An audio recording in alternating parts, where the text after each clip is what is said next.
सभी मोबाइल प्रेमी बंधुओं को मेरा नमस्कार है। मैंने मोबाइल प्रेमी इसलिए कहा क्योंकि आज हमारा अधिक से अधिक समय मोबाइल पर गुजरता है।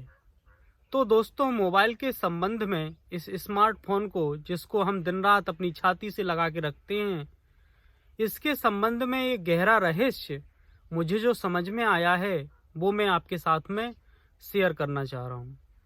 दोस्तों, आपने देखा होगा कि बहुत सारी सभ्यताएं इस धरती पर हुईं और कुछ समय बाद उनका पतन हो गया। इस धरती पर ना जाने कितनी सभ्यताएं होती रही हैं और उन्होंने तमाम तरीके के विकास किए और उसके बाद में उनका नाश हो गया। सिंधु घाटी की सभ्यता, रोम साम्राज्य, सुमेरियन सभ्यता, ऐसी तमाम सभ्यताएं जब मानव अपनी चरम बुद्धिमत्ता पर पहुंचा और धीमे धीमे उसका पतन हो गया।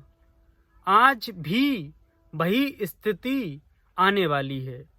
दोस्तों, मैं आपको बताना चाहता हूं कि जिसे हम स्मार्टफोन समझ रहे हैं वो कैसे हमारे पतन का कारण बन सकता है और बन गया है। मानव की बुद्धि ने जो इतना विकास किया है उसका एक कारण उसकी शारीरिक संरचना भी है, क्योंकि पशु 4 पैरों पर चलता है और मनुष्य 2 पैरों पर चलता है। चूंकि मनुष्य 2 पैरों पर चलता है इसलिए उसकी खोपड़ी ब्रह्मांडीय ज्यामिति के हिसाब से कुछ इस तरीके से हम कह सकते हैं कि सटीकता में आई है या फिट हुई है कि उस ब्रह्मांडीय सटीकता में आने के कारण मनुष्य की बुद्धि ने विकास किया है। अब जो हम बात करने वाले हैं वो बात बड़ी महत्वपूर्ण है, उसे बड़े ध्यान से हमें समझना होगा। आज हम क्या कर रहे हैं? दिन रात मोबाइल फोन को यूज कर रहे हैं और जब हम इस स्मार्टफोन को यूज करते हैं तो हमारी गर्दन जो हमेशा सीधी रहती थी वो इस तरीके से झुकने लगी है। हमारी गर्दन जो 90 डिग्री पर रहती थी वो गर्दन 45 डिग्री पर आ गई है। और जो व्यक्ति जितना अधिक समय मोबाइल पर गुजारता है, मान लो 5 से 10 घंटे पर डे एक व्यक्ति मोबाइल की स्क्रीन पर गुजारता है, मतलब उसकी खोपड़ी भी 5 से 10 घंटे 45 के एंगल पर रहती है। तो 90 डिग्री के एंगल पर मनुष्य की गर्दन रहती थी, पूरी खोपड़ी रहती थी इस तरह से।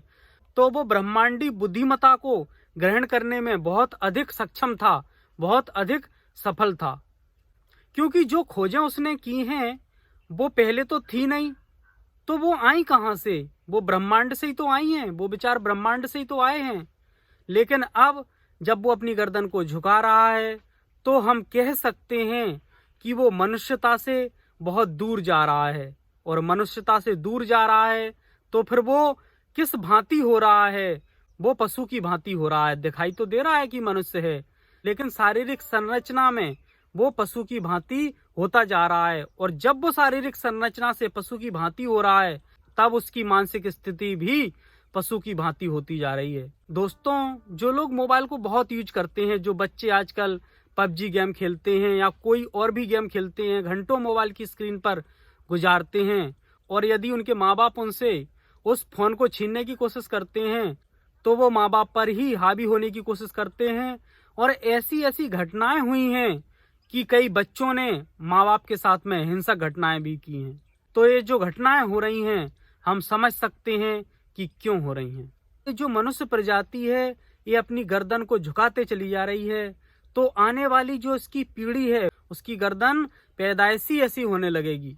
और जब ऐसा होने लगेगा तो मनुष्य के भीतर मनुष्यता की जो शक्ति है वो समाप्त होने लगेगी। और जो मनुष्य आज बुद्धिमत्ता के बहुत ऊंचे स्तर पर है उस बुद्धिमत्ता का नाश होने लगेगा। और मुझे इसके ज्यादातर दुष्परिणाम बताने की जरूरत नहीं है, इसको आप गूगल पे भी सर्च कर सकते हैं कि मोबाइल के ज्यादा से ज्यादा उपयोग से क्या हानि होती है। लेकिन मैं तो इसकी जो जड़ है वो बताना चाह रहा हूँ, जिसके कारण से सारी समस्याएं उत्पन्न हो रही हैं। दोस्तों, जो अधिक से अधिक मोबाइल यूज कर रहे हैं आप देख लीजिए, उनको तमाम तरीके की शारीरिक और मानसिक समस्याएं आ रही हैं। इसलिए जो ये रहस्य मेरी समझ में आया है मैंने आपके साथ में शेयर किया है, क्योंकि यदि हम समझ लें तो सही है, और यदि हम नहीं समझते हैं तो जैसे बार बार मानव सभ्यता बहुत ऊंची स्थिति पर पहुंचती है और फिर उसका पतन हो जाता है, ठीक वैसे ही अब भी वो समय आने वाला है जब मानवीय बुद्धि का स्तर धीमे धीमे गिरने लगेगा। क्योंकि इस स्मार्टफोन पर आपका अधिक से अधिक समय लेने के लिए बहुत सारी एजेंसियां काम कर रही हैं। वो अधिक से अधिक आपका ध्यान अपनी ओर खींचना चाहती हैं, जिससे उनका पैसा बने, अधिक से अधिक आप नेट यूज करें। लेकिन वो तो समझेंगी ही नहीं। आपको तो समझना चाहिए कि हम अंधेरे से अंधेरे की ओर जा रहे हैं। हमें अंधेरे से प्रकाश की यात्रा करनी है और अंधेरे से प्रकाश की यात्रा के लिए हमें अपने आप पर ध्यान देना होगा, हमें अपनी सांसों पर ध्यान देना होगा, हमें अपने भीतर मुड़ना होगा, हमें अपनी इनर इंजीनियरिंग को समझना होगा। तब हम इस महाविनाश से बच पाएंगे। धन्यवाद।